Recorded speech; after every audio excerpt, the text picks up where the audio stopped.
Imagine waking up to the sound of silence. No hum of the refrigerator, no phone buzzing, no traffic outside. You flip a light switch and nothing happens.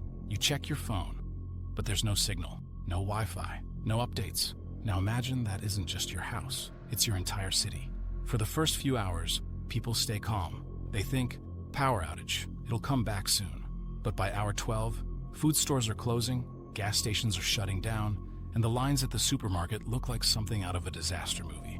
That's exactly why governments across the world, from the US to Europe, have been quietly telling citizens, you need to be ready to survive 72 hours completely on your own. So what does that really mean? Why 72 hours? And what would you actually need to make it through those 3 days? Let's break it down step by step, because those first 72 hours are where panic hits hardest, and the people who've planned ahead come out on top. Why 72 hours matters. The 72-hour rule isn't random. It's based on what emergency response data has shown for decades. When a major disaster hits, a hurricane, cyber attack, earthquake, blackout, emergency services are overwhelmed. It can take up to 3 full days before rescue, medical, and relief systems reach most people. Think of it this way. During the first 3 days, you're not waiting for help, because nobody is coming. Many people have learned this the hard way. After Hurricane Katrina, after massive wildfires, after winter grid failures, they saw the same pattern. People without basic supplies were the ones who suffered most, not because the disaster was worse for them, but because they had to depend on broken systems that couldn't recover fast enough. So when you hear officials say, have a 72-hour kit, they're not fear-mongering. They're admitting something most people don't want to hear. You're on your own for at least the first 3 days. What a 72-hour survival plan really means. A lot of folks think a 72-hour kit just means tossing some bottled water and granola bars into a bag. But real preparedness is more than that. It's about covering your most basic needs: water, food, shelter, warmth, light, and communication for 72 hours without outside help. You're creating a small, self-contained system that lets you and your family stay safe, fed, hydrated, and connected until the chaos dies down. So let's talk about exactly what goes into that system. Number 1, water, your first priority. You can live 3 weeks without food, but only 3 days without water. In a crisis, clean water becomes gold. When power plants fail, pumps stop pushing water through city pipes. When flooding hits, contamination makes tap water unsafe. The government's guideline is 1 gallon per person per day, but that's a bare minimum. If you're cooking, cleaning, or physically exerting yourself, which in a disaster scenario, I'm betting you will be, you'll want closer to 3 gallons per person per day. For a family of 4, that means 36 gallons minimum for 3 days. Here's how you cover that. Keep several sealed jugs or cases of bottled water in a cool, dark place. Invest in a filter like a Sawyer Squeeze, Katadyn, or Berkey. That gives you backup even if your stored supply runs out. And don't forget purification tablets, tiny, cheap, and life-saving. If you know a storm or blackout is coming, fill your bathtub. A full tub can hold 70+ gallons, enough to flush toilets, wash, or purify for drinking if needed. Water is always first. Every plan starts there. Number 2, food. Let's focus on simple, reliable, and shelf-stable. When the grid goes down or roads close, grocery stores empty in hours. You need food that doesn't rely on refrigeration, power, or fancy cooking. Your 72-hour food stash should focus on 3 things: no cooking, no refrigeration, long shelf life. Good options are out there, and they don't have to make you miserable. Canned meats and veggies are a staple and should be core to your plan. Tuna, chicken, beans, and soups. Then we can branch out into some other nice-to-haves, like peanut butter, jerky, nuts, and dried fruit. Instant oatmeal or ramen are usually hits with my children, and you can boil water on a small camp stove to make them possible. The gold standard are freeze-dried meals like Mountain House or ReadyWise. They last decades and just need hot water. I recommend trying some now before you buy a bunch. Some are great, some my dogs wouldn't touch.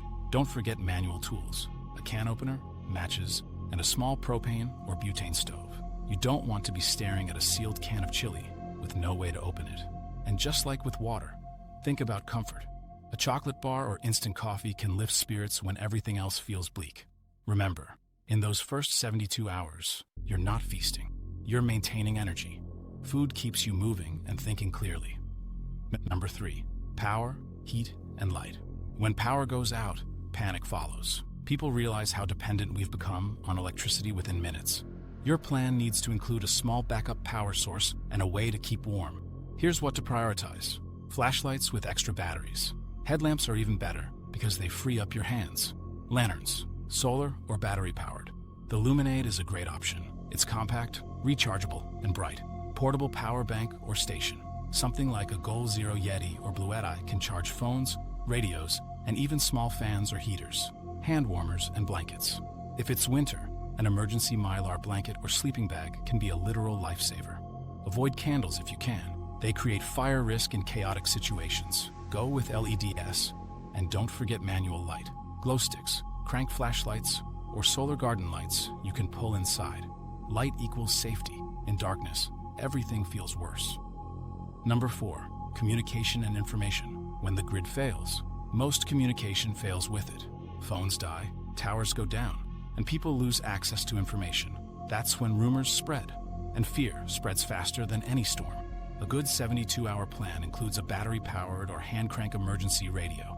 It keeps you connected to official alerts, weather updates, and news. Also, have a printed list of emergency numbers, family, neighbors, local fire, or sheriff's office, because your phone contacts won't help if your battery's dead. If you're in a rural or prepper community, consider learning the basics of ham radio. It's old school, but it still works when everything else goes silent. Communication is what separates being cut off from being informed, and being informed means staying calm. Number 5, first aid and hygiene. In those first 3 days, hospitals might be overloaded or unreachable. That means you become your own medic. It makes sense to avoid these places anyways, as chaos is likely. Your first aid kit should cover wound care items like tourniquets, bandages, gauze, antiseptic wipes, and antibiotic ointment. Over-the-counter meds to alleviate temporary issues like painkillers, anti-inflammatory meds, allergy relief, any prescription medications your family needs, at least a few days worth. PPE is a must. Hand sanitizer, gloves, and masks. Add a few hygiene basics too. Toothbrush, toothpaste, wet wipes, garbage bags. Small things make a huge difference in morale. Don't underestimate mental comfort. A small pack of playing cards or a notepad for kids can keep spirits steady when stress runs high. Number 6, important documents and cash. This one's often forgotten until it's too late. If ATMs and card readers go down, you'll need cash, ideally small bills. $50 in 5s and 10s can buy food or gas when digital systems crash. Keep copies of IDs, insurance, bank, and medical info in a waterproof pouch. If you have to evacuate, you'll be glad you have them ready. This is also where a grab-and-go bag, your bug-out bag, overlaps with your 72-hour kit. If you need to leave home, you can grab it and move fast. Number 7, mindset, the hidden gear in every kit. You can have every supply on this list, but if you lose your calm, you lose your edge. Mindset might be the most underrated part of preparedness. A clear head lets you adapt. Panic makes you freeze. The first 72 hours are about stability, maintaining your body's needs and your brain's focus. That's why I always say, gear gets you started. Mindset gets you through. You don't need to be perfect. You just need to be better prepared than the person who waited for someone else to save them. You might be wondering, why are governments suddenly talking about 72-hour stockpiles again? Simple. Because the world's more fragile than it looks. All of the systems that we all have relied upon for generations are broken and crumbling. This includes all of our national governments. Cyber attacks on infrastructure are increasing. Power grids are old. Supply chains are stretched thin. Add in extreme weather, wildfires, and floods.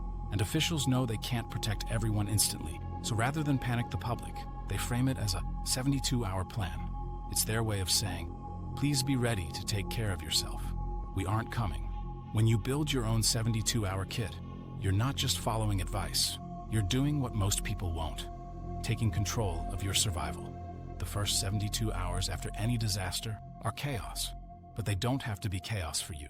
If you build your kit now, before the panic, before the rush, you'll have what others are fighting over. Water, food, power, communication, first aid, and a calm mindset. That's your foundation. You don't have to be a doomsday prepper to understand that self-reliance is smart.